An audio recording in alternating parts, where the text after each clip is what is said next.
तो अभी supreme court के कॉन्स्टिट्यूशन डे सेलिब्रेशन पे प्रेसिडेंट द्रौपदी मुर्मू जी ने अपनी इनॉग्रल स्पीच में called for the all India judicial services.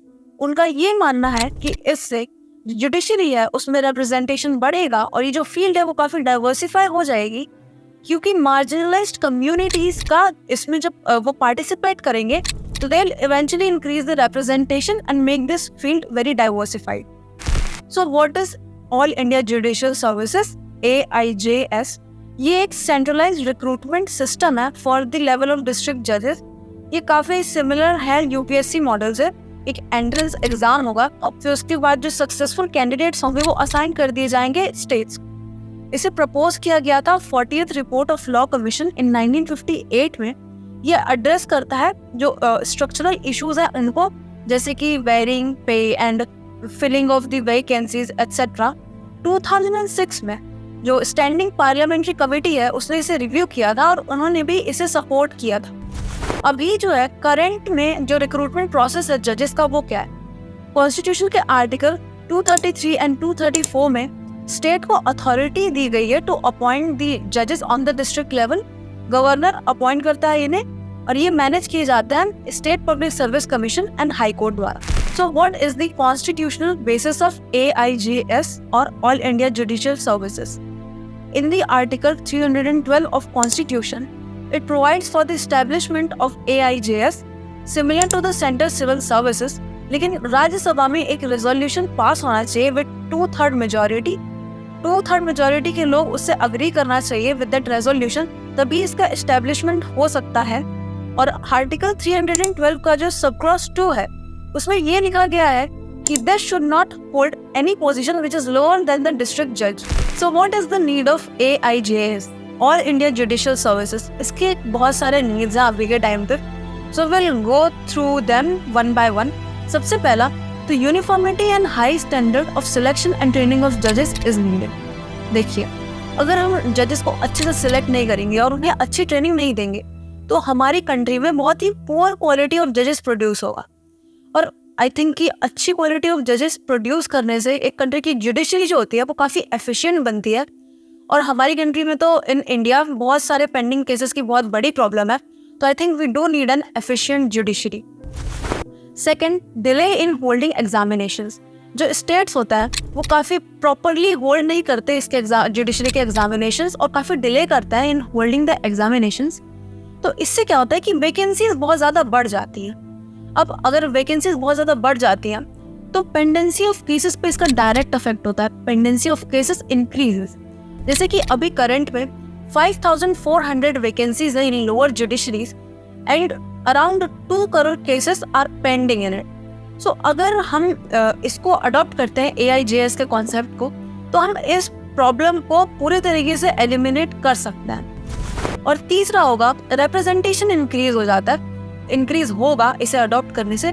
जैसा कि द्रौपदी मुर्मू जी ने अपने इनॉग्रल स्पीच में भी मेंशन किया, एक कंट्री की जुडिशरी उसका सोशल कॉम्पोजिशन रिफ्लेक्ट करना चाहिए और मार्जिनलाइज्ड कम्युनिटीज को भी मौका देना चाहिए जुडिशरी में इक्वली पार्टिसिपेट करने का। Another reason of it is ending the tussle between executive and judiciary. देखिए, प्रेसिडेंट जो है वो अपॉइंट करता है जजेस को, बट वो कंसल्टेशन लेते हैं कोलिजियम की। अब जो कोलिजियम होता है वो पार्ट होता है जुडिशरी का, लेकिन जो प्रेसिडेंट होता है वो पार्ट होता है एग्जीक्यूटिव का। तो मोस्ट ऑफ द टाइम ये दोनों के बीच में काफ़ी टसल क्रिएट हो जाती है और इसको अडॉप्ट करने से will be able to eliminate that problem. And last but not the least need of it is that ये एक पूल क्रिएट कर देगा of experience and good quality जजेस जो कि अपॉइंट किए जा सकते हैं हायर जुडिशरी में, और ये उनके career prospects and mobility of जजेस को भी काफ़ी ज़्यादा इम्प्रूव कर दे। तो these were some of the need of it, but अब we are going to see what are the concerns of it. अगर हम एस्टेब्लिश करते हैं AIJS को इन फ्यूचर तो हमें क्या क्या कंसर्न्स देखने मिल सकते हैं। सबसे पहला तो it will infringe the federal structure between the state and the centre. पहले जो सबऑर्डिनेट जुडिशरी थी उसका जो ऑटोनॉमी थी वो किसके पास थी? स्टेट्स के पास एंड हाई कोर्ट्स के पास। लेकिन अगर हम जो रिक्रूटमेंट प्रोसेस है वो सेंट्रलाइज कर देंगे तो उससे ये होगा कि जो सेपरेशन ऑफ पावर है between the centre and the state, वो इन्फ्रिंज हो जाएगा।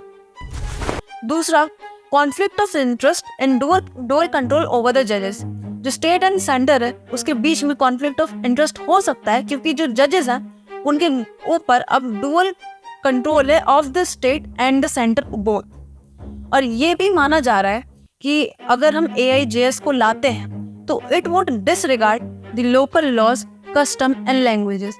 क्योंकि let's take for an example, अगर एक नॉर्थ इंडियन को अपॉइंट किया जाता है in a south Indian state, तो मोस्टली जो सबऑर्डिनेट जुडिशरी होती है उसकी जो प्रोसीडिंग्स होती हैं वो लोकल लैंग्वेज में होती हैं। तो जो नॉर्थ इंडिया का इंसान है उसे काफ़ी ज़्यादा टाइम लग जाएगा वहाँ पे अडॉप्ट होने में, उनके कस्टम्स, उनकी लैंग्वेजेस सीखने में। तो इससे जुडिशरी की इनएफिशिएंसी काफ़ी बढ़ जाएगी।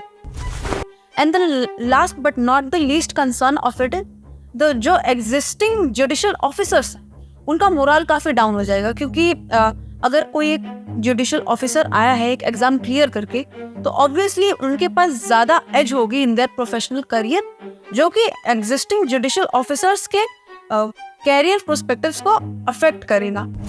So these were some of the concerns of it. Now we'll see the way forwards that can take place in the future. सबसे पहला तो हमें इसे पायलट बेसिस पे लॉन्च करना चाहिए किसी स्टेट्स में। कोई स्टेट्स को चूज किया जाए और फिर उनमें इसे as a demo project launch किया जाए और देखा जाए कि ग्राउंड लेवल पे इसका इम्पैक्ट क्या पड़ रहा है, पॉजिटिव है कि नेगेटिव है, सबका एनालिसिस किया जाए। दूसरा कि एक फ्लेक्सिबल मैकेनिज्म अडॉप्ट करना चाहिए, एक स्पेसिफाइड टाइम पीरियड देना चाहिए फॉर द ट्रांजिशन, ताकि एफिशिएंट हो judiciary without disregarding the local laws, languages and customs of that area. Third जो है वो है कि हमें पेरियोडिक रिव्यू मैकेनिज्म भी स्टैब्लिश करना चाहिए। फ्रॉम टाइम टू टाइम हमें चेक करते रहना चाहिए कि क्या ये फेडरल स्ट्रक्चर को अफेक्ट कर रहा है, किस तरीके से कर रहा है, और अगर if any adjustment is needed तो हमें बनाना चाहिए। और चौथा and the last is incentive structure with in the AIJS। जो एग्जिस्टिंग जुडिशियल ऑफिसर्स हैं उनको हमें मोटिवेट करना चाहिए और उनका जो कंट्रीब्यूशन है उसे रिकॉग्नाइज करना चाहिए, और उनके जो कंसर्न्स है रिगार्डिंग देयर कैरियर एडवांसमेंट उन्हें भी एड्रेस करना चाहिए। तो अभी करंट स्टेटस क्या है AIJS का? ऑल इंडिया जुडिशियल सर्विसेज पे अभी कोई कंसेंसस नहीं है एज ऑफ 2023, क्योंकि इसके काफी सारे डाइवर्सिफाइंग ओपिनियंस हैं। आपका क्या ओपिनियन है इस पे मुझे कमेंट सेक्शन में जरूर बताइएगा। अगर वीडियो पसंद आई हो तो लाइक, शेयर एंड सब्सक्राइब जरूर कीजिएगा। Thank you.